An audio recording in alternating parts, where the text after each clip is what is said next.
Hey everybody, it's me, the Wildzee. You don't know me. Let's get into it. So basically, I just got done watching the LCS broadcast and looking past everything and only looking at just how the teams played. In some ways, I'm actually really excited, and in other ways, I am very disappointed. So let's try to get into why. First of all, I kind of look at the LCS in a very statistical way. When I'm watching the games, I actually watch everything that they're doing, and I try to write it down, to get like a score for each player, and I kind of score them out, and this is kind of how things shake up. If you just look at the first weekend, how statistically each, player did compared to each other. Now, that's not really important to this video, but I think it's important so you can kind of get to know me and know my kind of approach when I'm going to be ranking the teams and kind of going into my thought process on how I've ranked the teams how they have. Yeah, so I'm going to kind of go into this video kind of basically assuming that you've also watched, but I do have some clips prepared for my explanations of things. So, yeah, let's get into our kind of like my idea of how I think the teams did, because, that's really what's important. How are these teams doing? How do I think they might do, internationally? We're not there yet, but let's see how they're going to do domestically. So let's get over our first team. This one is going to be relatively obvious, I would say. It's got to be Cloud9. Now, some people might say that I'm kind of trolling, and this should be EG instead. Let me offer my explanation on why I believe that it is Cloud9 that is our #1 team so far, and not EG. I think Cloud9 played against Cloud9 played against 100 Thieves, and they played against FlyQuest. Their first game against FlyQuest, admittedly, actually looked a little bit, shaky. I think FlyQuest put up a really good fight that game, and I think, there was definitely a moment where it kind of looked like Cloud9 could have lost the game, but in the end, the game did eventually just turn into a stomp with Cloud9 winning the one-team fight that wins them the whole game, right? And that's just how it, that's how it came out. Like, yes, did they struggle a little bit? Yes, they struggled a little bit against FlyQuest. But FlyQuest, in my opinion, a top 5 team. And I think C9 should be seeing some kind of competition against top 5 teams. That, and I think that the way that they dominated 100 Thieves was significantly stronger than the way that they played against, than the way that EG played against 100 Thieves. I'll get more into EG, but I really just think that Cloud9 just looks a lot cleaner. But I do think that other teams have gotten better as well. So what we're going to look at here is, when I'm talking about this kind of clean play, this idea of like, the players are playing very well, they're clearly having good communication, they're just playing at a level that I don't think other teams are playing. Let's just take a look at this. Let me mute this, and let's just take a look. So as you can see, Meteos is currently here taking red. He doesn't know that Olaf is coming, he just now sees Olaf, okay? So this is a pretty free kill for Blabber because he's already got Warrior, Kindred has nothing. When you have Warrior on Olaf, you're an unstoppable machine. And currently in top lane, Licorice here. I can actually... Oh, Jesus. Oh, no. Sorry about this scuffed thing here. Okay, we're back. Okay, right about... Nope. Further up. My bad. Okay, right here. Okay, so currently, top lane has Prio, so Licorice is going to be able to come down no matter what Blabber does here. And mid lane is about to get Prio. So Blabber's going in, and he's able to just, instantly one-shot Meteos. Now this is looking really good until this Ornhorn comes in. By this Ornhorn, this should be all right. Dead Olaf. However, as we see here, Niski gets Prio, and what he does with that Prio is he does something I don't think any other mid laner in the LCS would do. He flash heals to save Olaf and then gets this kill. I think this is just insanely like, this is just a crazy level of clean. Like, maybe this is just Niski Blabber, but I feel like this is just a level of communication that's wild. Like, I don't think there's any other mid laner in the LCS that'd be willing to do that, and I don't think there's any communication in the LCS that's as good as being able to be like, because Licorice clearly told Blabber, hey, Olaf is going to do this. Because he played in a way that would make him more defensive when the ult came through. And that also gave him a way to notify Niski to come in to flash shield. I think this is just such a good play here. Wow, so impressive. Anyway, I think C9 stomped 100 Thieves harder than EG in my opinion, and I think even though they struggled against FlyQuest, I think FlyQuest is a top 5 team, and they still ended up getting that one team fight that just wins them the game. So overall, I think this is definitely the team to beat. Our second place team is actually going to be EG, though, after all of that thing, me saying EG is worse than C9. I think EG definitely is showing a strong personality, and that's that they are the skill check kind of team. I think, you know, in the over-under, I think Jizuke definitely deserved Player of the Week. If you saw who he played, it was crazy. However, this skill check kind of play is also why I put them at second instead of first. I think if they were playing against Cloud9, and even if they were playing against Team Liquid, I think they probably would have lost. Because I think they lose... The playstyle that EG has is definitely more of like a hands kind of playstyle, whereas I think C9 and TL are more cerebral kind of playstyle. That being said, I think EG definitely like showed that they were doing good at that like hands playstyle. Like they were good, right? And I'll show more clips of EG later on when I talk about other teams. But I think it's important that you know, I think it's important that we look at some bad before the good. I think that this playstyle, while it's been great and it works out well, you know, Kumo is able to hold his own in top lane. Svenskeren enables Jizuke to do the Jizuke thing. Bang and Zazel have been doing really good. Zazel has actually been doing insanely well. Like I think Zazel's shot calling has been super helpful to enable Jizuke. I do think that there are some times when EG just kind of lets loose, and I don't think they should be letting loose. This moment here is why I have EG second place. Cloud9 and EG both played 100 Thieves. You didn't see Cloud9 do this. So watch Shizuke here. Shizuke comes in. He's doing a lot of damage because he's the carry. He actually almost kills Olaf here. Then he packages in way too deep.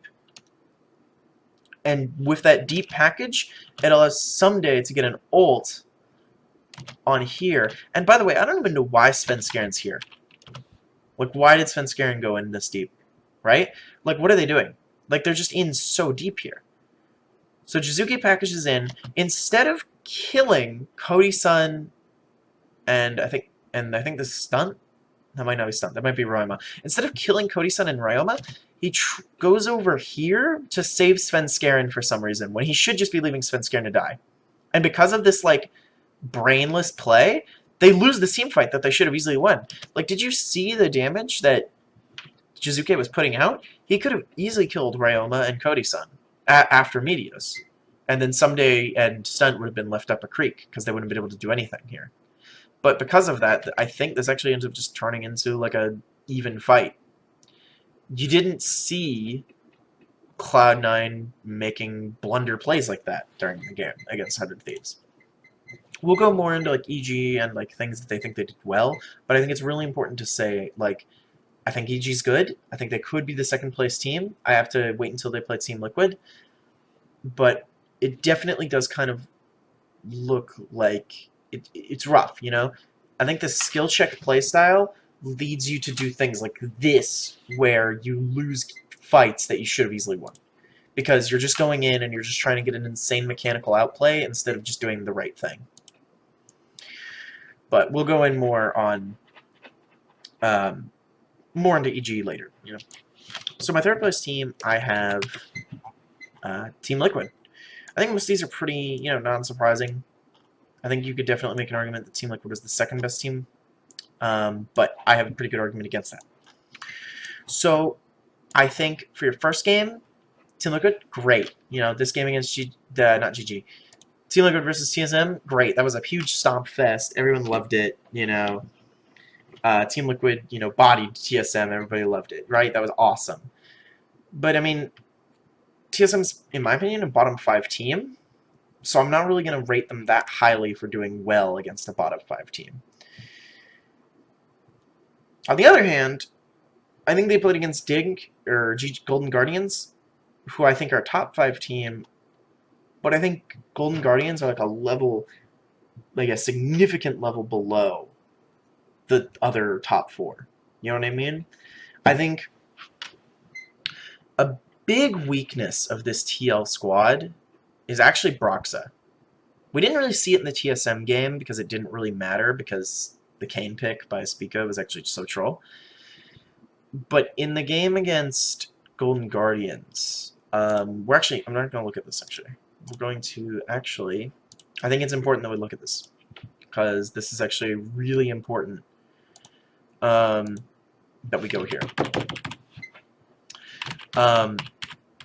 Broxa just got pegged by Closer. Like, Closer looked a head and shoulders better than Broxa this game.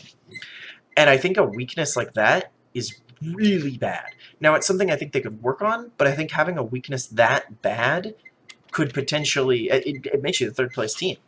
Like, I think Jensen and Impact definitely did great. I think Tactical and CoreJJ did great, but I think with this huge weakness in Broxa this week, I think you definitely have to put them in third. And here's what I mean. So Broxa goes in for this level 3 gank, which, okay, this should be fine. You know, he's Trundle, he goes in. What is this placement? Like, so by trolling the placement of this pillar, Broxa just messes up that pillar placement and messes up the gank as a whole. So Closer's able to go in on his red. And then not only is he able to go in on his red, but he's also able to burn Brox's flash. This shouldn't be happening. Broxa shouldn't have been able to mess up that gank. Maybe he shouldn't have even went for that gank. And he shouldn't have allowed Closer to be able to get double red buff on him. Because now, for the rest of the game, Broxa's a non-playable character. This is now a 4v5. But we look at the bad before we look at the good. Let's look at the good. So, this fight is why I have them so high. While they might be lacking in macro, just general, like, you know, understanding how to play the map better, their team play and their mechanics are insane. So let's watch Impact here first. I think Impact's the most important one to watch here. So he takes in Huhi, alright? He takes in Huhi. TL backs up. They bait Golden Guardians to getting all on top of Impact. So, Impact gets the free kill in Huhi. Now he's in a 1v4 scenario. The rest of TL is slowly starting to get in. And Impact stopwatches. He's very low health, which then baits in Closer to go in, and Hanser, and the whole team really as a whole. And Impact gets this grouping here. This is really important to look at. That Impact was clearly the TL was talking about this, because then Jensen gets this insane 3-man ult with it, and is able to win the fight. It's unfortunate they're not able to get FBI here, because they could have just won the game, but the level of, like, team play here is actually crazy. Like, this is the first good stopwatch I've seen all LCS split so far. This stopwatch by Impact is so huge, because it buys time for Team Liquid, because remember, they were back here. They were pushed back, so they need time in order to get in. So TL just buys, Impact just buys all this time for his team, and I'm sure they're, like, talking about this the whole time. And then not only that, but he baits this 3-person ultimate. And it's so big for this team. It's so big for Team Liquid that they're able to do that. So, I think when you watch them, like, that team play, that could potentially elevate them to be, like, a second, maybe first, I don't know. But the real thing is, I really think that with how bad Broxa did into Closer, that's really scary. Because I don't think that happens with Blabber. Like, I don't think Blabber, you know, I don't think Broxa, after seeing that, I don't think Broxa wins against Blabber. I don't think Broxa wins into Sven Skaren. I don't think Broxa will be able to win into, why can't I think of his name? Santorin, sometimes, which is rough. that you don't want to see that. You don't want to see that out of your jungler. Like, if you're a top 5 team, you don't want to see that. That's really rough, because that's a weakness that can get exploited. But Team Liquid showed that they can work around that exploit just through their team play, and I think that's really good. Also, Tactical looked insane, by the way.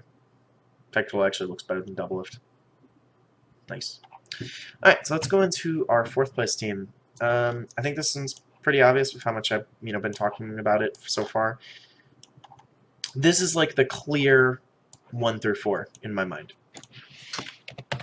You've got C9 in first, EG in second, TL third, and then FlyQuest in fourth. And why do I have them in fourth? I think FlyQuest performed really well against C9. I think they did really freaking good against C9. Like, we'll get to these clips later, but I think it's really important that we think about FlyQuest was able to actually hold their own for a little bit against C9, and that's really impressive. And even though they went 1-1, I think they still are like in this top echelon of teams, which is really good. And I think they bodied Immortals, right? Like, I think they dumpstered Immortals, which is really good. You want to body those bottom 5 teams if you want to stay in the top 5. You don't want it to look close. That's why I'm willing to give, TL a little bit of slack for that Golden Guardians game, even though Broxer got reamed, because I still think Golden Guardians are a top 5 team, so I think it's okay. They're clearly not a top 4, but I think it's okay that happened, because they're going to work on some things. They're going to get it better. A lot of this placement has to do with their matchups that they played and how they did in them. And I think TL did a little bit better than Fly did. Now, anyway, not important. Fly, I think they lost the C9, but I think they did really well. And they really just sent Immortals packing. I think Solo is great at his job. I think he is the I don't die in top lane guy. And that's exactly what Immortal FlyQuest needs.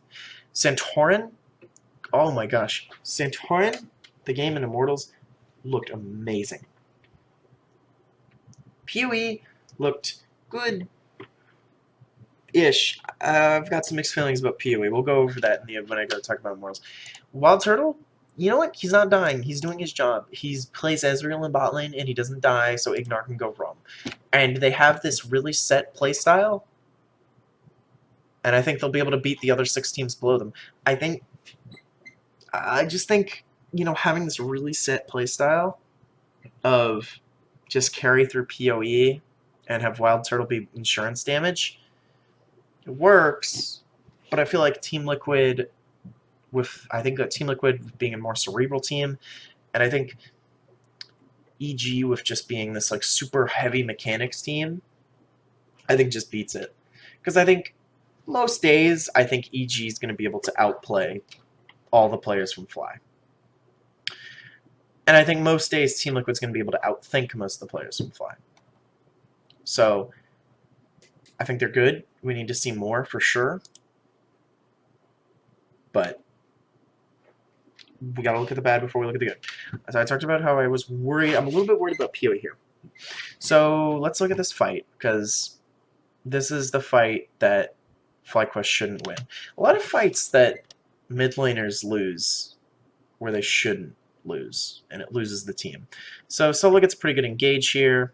This fight's going pretty well. Ignar overcommitted a little bit, but it's okay because they should be able to get out, or at least, only have Solo die, which is fine, because now they've just baited this 4 men for PoE here.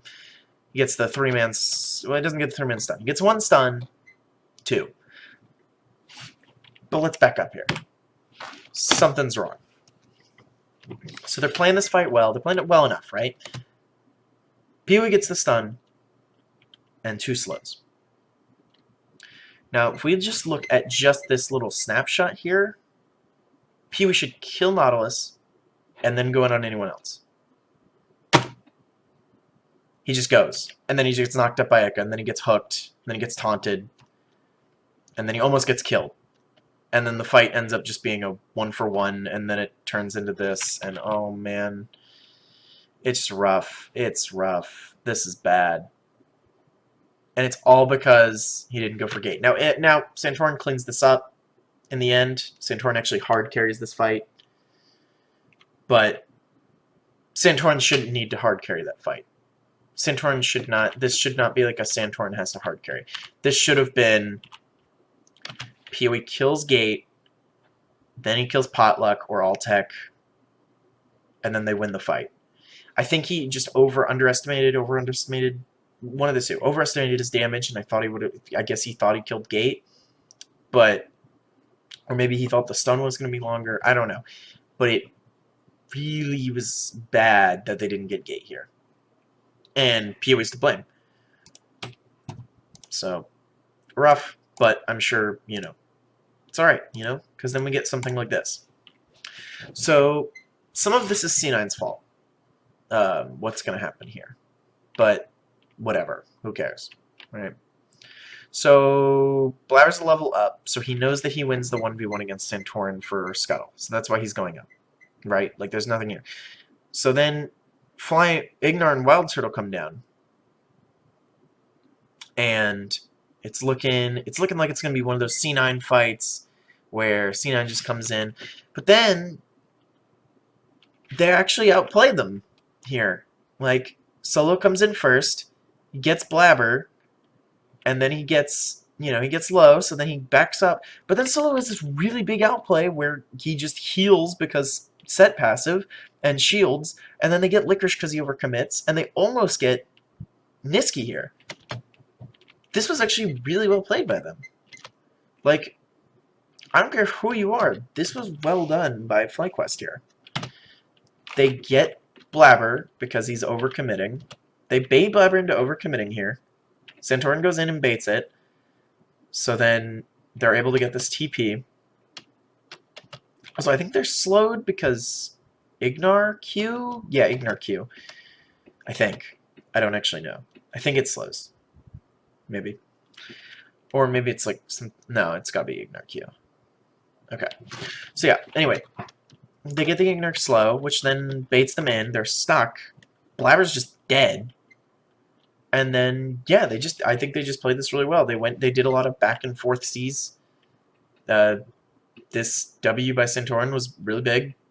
And baited in Licorice. And then, yeah. It was just really good team play here. And I like what I see here. This is outplaying Cloud9. This is forcing them into a fight they think they can win and then winning it. It's really good. That's what you want to see. So I'm really proud. I think that was really good. So now we get on to my 5th place team. I pretty much already spoiled it. 5th place, I'm just going to say now it's going to be Golden Guardians. However, I don't particularly think they're going to be our 5th place team by the end of it. But I have to rate it on how they do every week, and I think it's pretty easy to say Golden Guardians is the 5th best team. You know, I can't really complain. You know, I can't knock them on it. I think Hanser did his job at just being a tank, okay enough. And closer Demonte looks like a pretty good combo. They could have beaten TL with this closer Demonte combo. Like, closer actually almost just straight up carried the whole team on his back and to a win, but they just weren't able to make it. And FBI's consistent damage. He's a little questionable sometimes, but yeah, he doesn't int, so it's fine. So there's 2 plays I want to kind of look at. Or maybe I guess it's just one. It's just one. It's just one. Oh, right, because it's TL game. Yeah. Okay, so we want to just look at this. This is why I'm not exactly sold on Golden Guardians being 5th. Or this is why I don't think they're ever going to break into this top 4 echelon. They might stay 5th. I don't think they will. I think they'll probably go down to 6th. But 5th. 5th. For now. So, Hui knows somehow that hooks misses. Anyway, Aframu goes in. This is just a bad play by Aframu. So now Demonte is able to go in. They're not focusing Johnson enough here. Johnson should pretty much be dead here. Also, that was just a really bad W by DeMonte. Anyway, DeMonte gets Johnson. Great. It's 1 now. Now they get Viper, right? This should be the get Viper game. Okay, they don't get Viper. That's fine. You now have a 4v3. You could easily go Baron. Because you have a 2-level diff on jungle. Super easy. You go Baron now, or you try and take tower. One of the two. What is this? What is this? What is that? Why? Why do you do that? There's no reason. It's set. It's a level 17 set. He's not going to die to that. He's got a Negatron cloak. You're not going to kill him with that. I don't even think he had W. Like, I don't even think he W'd in. Like, he didn't have anything. Oh, he W'd, but he W'd really bad angle. Jesus. So, yeah, I think there's, like... I think DeMonte's just not, like, mechanically up to snuff. I love DeMonte, but, like... Maybe he's not... Maybe mechanical's not the right word. But I think there's a level of the best mid laners in the LCS right now. I don't think DeMonte breaks into it yet. I think his targeting, his target choice, and his just mechanics and decision making are just a level below. And I think that's good enough to be top 5, but I don't think it's going to be good enough to beat Power of Evil or Jensen or Jizuke or Niski. But I think I'm going to say it now. I really do think this could be a top 5 team. This could be a top 6 team.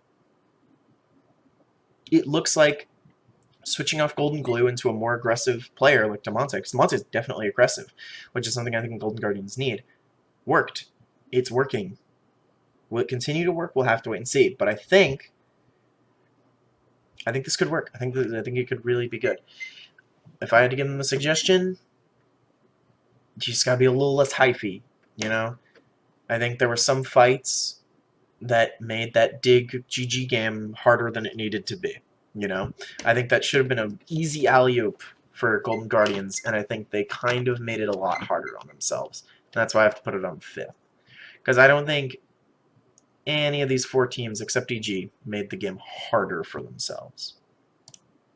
Like GG does. GG is kind of like, I would say they're probably like baby EG. Yeah? And I think it's pretty accurate. Which I think, you know what? That's a pretty good thing to be. Alright, my positive things are going to start running out. These are our bottom 5 teams. Positive words are going to start running out. I'm not going to look at things as positively. I'm sorry. It's just not happening. Alright. So let's... TSM, number 6.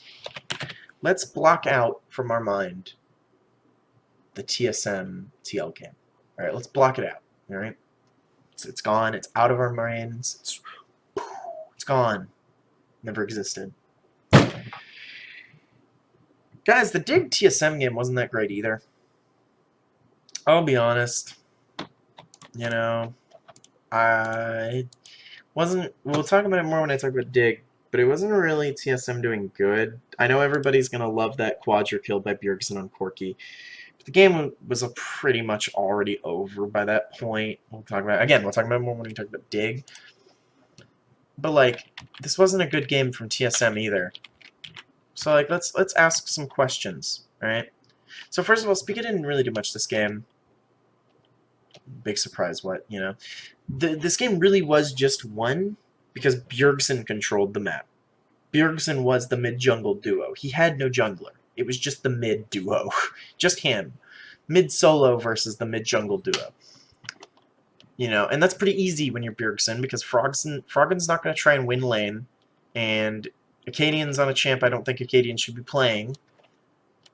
So yeah, Bjergsen wins the mid-jungle duo fight because he's just Bjergsen, and he's playing against Froggen, who's not going to win it.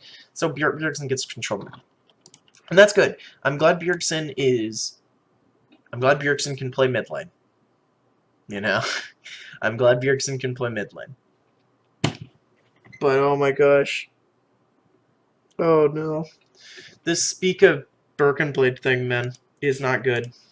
So first, let's ask some questions, okay? So Broken Blade, yeah, he's chilling in bot lane. He's chilling in bot lane. I think he's trying to kill Ezreal here. We can't exactly see. I really wish there's... So, he's chilling in bot lane. Why is he going this way? What is he doing? Where is he going? He's going on an adventure. Look at the minimap. He's just going on an adventure, I guess. He's going on an adventure to the Krugs. At a certain point, you run out of like options on where he could possibly be. That should have hit Krugs, by the way. I think the back would have still been stopped because Luden's Echo proc. But why is he here? Why did he go this way? Bjergsen was right here. He could just walked up with Bjergsen. What does he have to gain by going this way? This is just a big mistake. Like that's just a mistake. A better team would be able to capitalize on that mistake better. Where's the next one? Okay, this is just before the Quadra. Okay. Now let's watch Spica. Spica's better going on Adventure 2.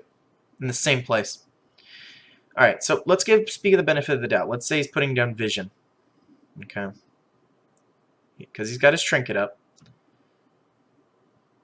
This is it. You leave now. You leave now.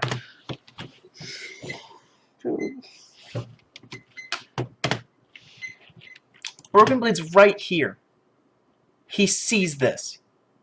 There's no way, unless they're not talking, unless they're mute, there's no way that Spica thinks this is the right move. And he still has flash up, by the way. Still has flash up. Oh my god. And he burnt flash. He burnt flash for no reason. Like, I'm not trying to hate on Spica. Like, he's a new dude, but, like, oh my god. These are, like, such questionable plays. That, again, a better team would capitalize on. But the problem is that Bjergsen had already pretty much won the game before this even happened. So, what's my rating? Well, I think they lost to a team that's in the top 5, so I'm not going to hold them against them too much. And they still beat a bottom 5 team, but as we get further in the bottom 5, you're going to see why that's not really much of an accomplishment. But you know what? The enemy team threw, and they picked it up. And at a certain point, that has to be a skill. I think Doublelift Biofrost is probably the most mediocre, like, who cares bot lane right now. So we'll see. Bjergsen's definitely got a lot ahead of him. That's all I gotta say. Broken Blade and Spica, not looking great. Not looking great. Alright, so who's our 7th place team? Oh yeah. Oh yeah. There's not a lot of great options for who our 7th place team could be. And my answer is actually going to surprise a lot of people, and I don't think anyone's really going to agree with me. But I'm going to say CLG is our 7th place team. Now, to be fair to them, they got perfect gamed by EG. You know, we can look at that right now. You know, we can look at why that is. Alright? And it's a little thing we call lack of communication. Nidalee is about to die. Now, why is she about to die? Well, she gets spotted on this ward. So that means, because Kumo has prio, he starts roaming down. Now we see the missing pings, but either either Wiggly doesn't care, or Wiggly's not making it apparent enough. But Wiggly just jumps into the Kumo like he doesn't even know he's there. And then Wiggly just dies. So, that happens. That sucks. Well, what else happens? Ruin does the weirdest fucking pathing. Like, you know they have vision here, dude. You know that Kumo is coming up. You know that Jizuke has ult, and then the game's over. EG just wins. Everything else that happens after this is done. The game's over, so we're not even looking at it anymore. This game is just a pure stomp because I guess Wiggly and Ruin hate each other and they don't like talking to each other and they don't like winning.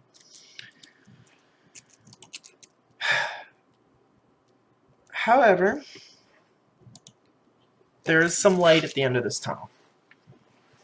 I think despite all of the bad communication, I think despite all of the poor mechanics that we see sometimes out of people like Smoothie and Wiggly, I think there's a light at the end of this tunnel. You know? I think they should make playoffs because the other 3 teams below them are significantly worse. I think Pobelter looks okay. It looks like he could beat Bjergsen, you know, sometimes. You know, how much you want to take that as a compliment these days. Gosh, the Ruin Wiggly. I think Pobelter and Stixay stick out to me as like, this could work. This could work. We could make this work. Because the game against Immortals, there's a lot of throwing back and forth due to bad communication to Ruin, which is funny. There were a lot of opportunities where it was just missed opportunities because CLG just wasn't talking to each other by the looks of it, but they were able to... Immortals threw, CLG picked it up. They just picked it up way worse than TSM did. So because of that, I have to put them in 7th because they're worse at picking up boxes than... They're worse at picking up thrown wins than TSM is. So that's if that doesn't give you enough of an idea of the bottom 5 in the LCS, I don't know what will. It's not good. It's not great, folks. It's just disappointment. It's just disappointment. All right. So now I have to come out of the the closet. I think Immortals is a playoff team. I know. We all hate Immortals now because they got rid of X-Smithy. And I agree.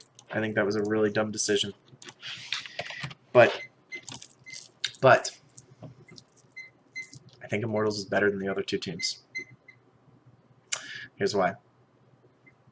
Like how I see a light at the end of the tunnel for CLG because of the Pobelter Stixay Smoothie, they have 3 players I think could make that team work. Immortals has 2. Potluck and Aika. Or Aika. Now I need you to trust me here. Everybody hates Aika. I know. I don't hate him. I think he's alright. You know, sucks that he's taking up an import slot, but like, it's the LCS. Like, what does it matter? You know? I think Soaz, super looking like retirement ready. I could be wrong. Maybe next year he'll be the next Power of Evil. But like right now, not looking great. Not looking great for Soaz. Gate, not looking great. Wouldn't say that's a good thing. Alltech, getting by. It's doing okay. Potluck, if you just look at this bottom 5 teams, let's just cover it up. I have my hand's like covering up the top 5. I think Pot looks better than Spica. I think Pot looks better than Wiggly. I think Pot looks better than Meteos, and I think Potluck is better than Acadian. We did it. We did it. Okay, what about Aika? That's where things get a little rough, but I think Aika's better than Frogger. I think Aika's better than Braoma. And I think on any day on a coin flip, he could be better than Pobelter. And he proved twice that he was better than Bjergsen, so... Woo! We did it. We did it. We just proved that Immortals has 2 good players. We did it. Nice. So, here's why I said that. Immortals versus Fly, we're going to say that was a stomp, and we're just not going to look at it. We're going to pretend we do not see it. But I actually do think that Potluck and Aka actually played that game kind of well together, you know? They got Potluck an early lead with the Graves Galio. I think that worked actually pretty well. I think this is a good play. You know, I think Immortals play this really well. Now, I think they've got a lot they need to work on, but I mean, just watch this. Like, this is clearly, there's some actual mid-jungle synergy here. Like, Aika's like, let me start it, I have the most health, you guys get him from there. Like, there's some stuff happening there. This could work. It's not going to win the LCS. It's not going to break into the top 5. But this could be a playoff team. And if you're Immortals, I think that's what you're looking for. You're just looking to get into the playoffs and potentially contest for that top 6. Because that's what matters, right? Because you want to be able to hit playoffs consistently for your owners. Everybody hates Aka. Nobody likes the Potluck move. But this could work. You know, we didn't see this with Xsmithy and Aka at all. I love Xsmithy. I think Xsmithy should be in. Xsmithy probably will be in on a different team. But we didn't see Xsmithy and Aka work together like this. He only really worked together with Soaz, and that wasn't really through play like this. It was through just, I don't know, communication. This is good. This is promising. I think even if you hate Immortals, you should at least be excited that Potluck looks like he could be a above-average jungler, right? Because that means the NA Academy system works. That's a good thing. Doesn't. So yeah, I think because they have this thing they can play around, it works. It works. 9th place team of the week. We've got our boys, 100 Thieves, or as I call them, the 5 charity workers. Wow. Talk about a downgrade from last split. I don't know. It's rough. It's rough.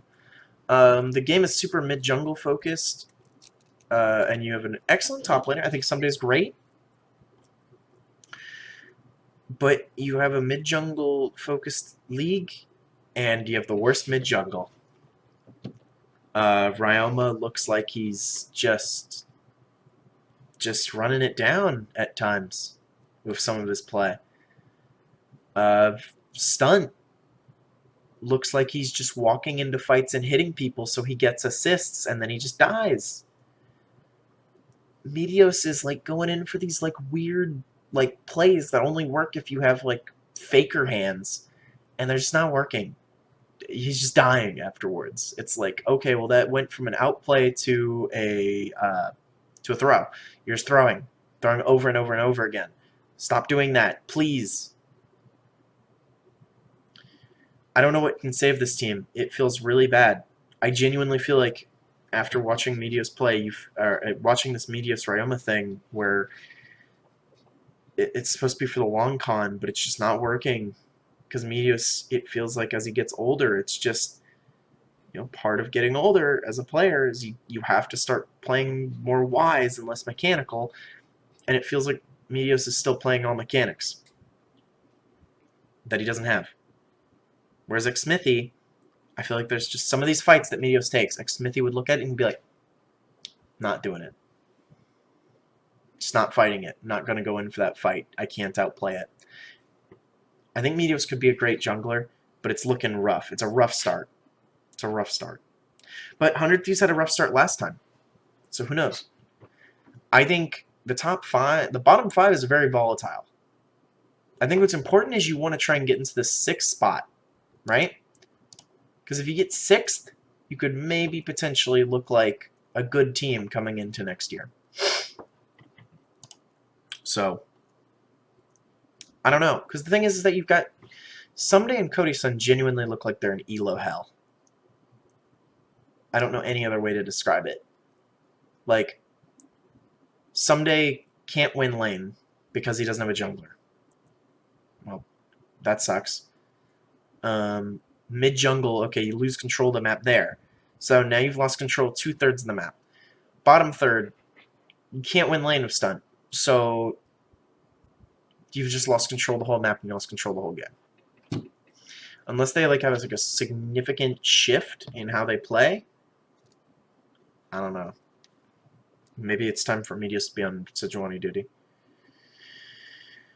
Alright, so here's our last game we're going to talk about, because I really just don't like myself, I guess. Okay. 10th place team. Alright, just rip it off like a band-aid. Dig. Oh god, dig. Dig, dig, dig. Dig, dig, dig. What are we gonna do with you guys? So, I describe Dignitas as being kind of like the island of misfit toys. I think that's being a bit charitable. Where is their jungler? Okay, it's so rough. I feel like this Viper experiment that's been going on for like 2 years now, I think it's failed. I think we consider the Viper experiment failed. I think he's a Riven 1 trick, and that's it. He plays Riven, and he can't play anything else. I think Acadian, I don't know why he's on Nidalee. I think you go back last year, see what he was playing. I don't think there's anything that's mechanically intensive as Nidalee. Froggen, if this game is all mid-jungle, then you got the wrong guy. Because Froggen is never going to win you that mid lane. He'll win you maybe a couple games through scaling. He'll never win you the laning phase. And that's rough if you're Acadian. Because now you've only got bot lane you can play around. And Johnson looks like he's at least semi-competent, but Afram, man, what's going on? I want to see you play. I really do. But it just looks like you're not. So, but these clips don't really go into Aframu. I think that's like a whole like video topic about like Aframu. So let's kind of watch it here. So Viper's clearly in kind of a bad situation. Like Broken Blade's beating him early, which shouldn't be happening. This beating Aatrox shouldn't be beating Viper. Aatrox shouldn't be being set early, right? That's just not really how it works. So Acadian kind of takes his time out of his jungle clear to just push in the wave so that way Viper can back. Alright, we're going to watch Viper here. Yeah, he gets off the back. That's great. He gets the back. Buys an Executioner's Calling. We can skip ahead. We can skip ahead right here. So, what does Viper do after he loses the first trades to Broken Blade? He goes for something I think works in theory but doesn't work in practice. So what happens here is he gets hit by one Q, gets hit by another Q. His shield is now at max. The damage is now at max. I get wanting to get hit by the Qs. I actually understand that. A lot of people have been looking at this play and they've been saying that this is like Viper bad. And I agree. But let's try and figure out why, not just say. So this stun doesn't even stun. And yeah, like it goes by so fast. Like there's so much you have to break down. So we're actually going to put it in slow. So the reason he's getting hit here is because he wants to get his passive maxed. The shield and the damage for the Haymaker. That makes sense. The problem is that he did it too early. Health is a resource, and now he doesn't have any. So, okay, this can still be salvaged. You know? And when I say he does it too early is, watch what he does here. He hits the tower, he walks forward, but not far enough, and he goes for this E. Now what he's trying to do is, you see this minion right here? where he actually wants to be is he wants to be right here where my mouse is when he's doing that. But instead, he does it too early, and the minion is just right in his crotch. So that means it's a slow. The tower's now targeting you. You gotta do something fast. And he gets hit by 2 Qs. And he should W here. He doesn't, and he does. That's just all she wrote.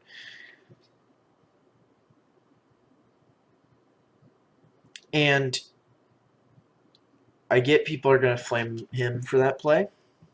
I'm flaming him right now. There was a method to that madness. It's just the hands. They weren't there. There were no hands.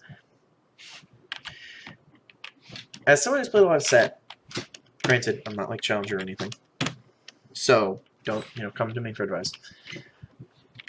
This is salvageable after he gets hit by the 3 Qs and doesn't use his W. This is still salvageable. It's like, okay, well, I won't have max damage for my Haymaker probably. Okay. This is salvageable.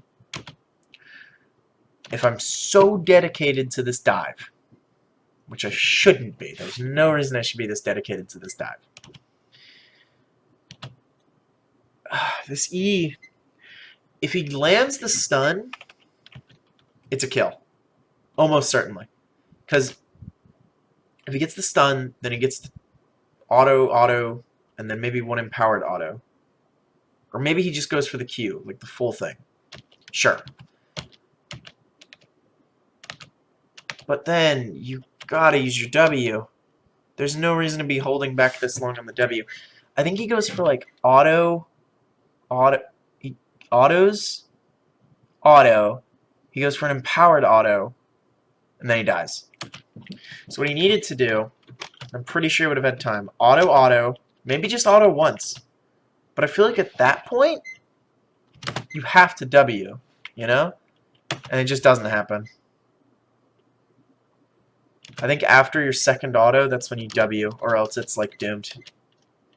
Because I think if he lands the W, he gets the shield, I think he can flash out. And then we're telling a different story. But it's just hands and decision making. I don't think that's the actual egregious play. Here's the play I think is more egregious and why I've put Dig as like a team I don't think is going to do well.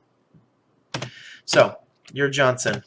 You get Spick a half health. This is great. Uh-oh.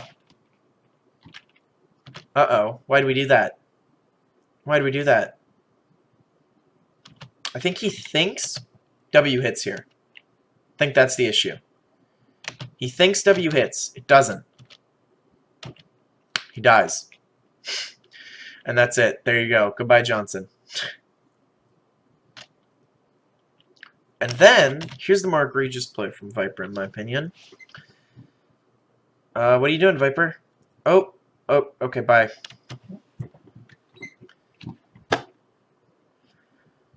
So, I don't really know what to say. I don't want to be too mean.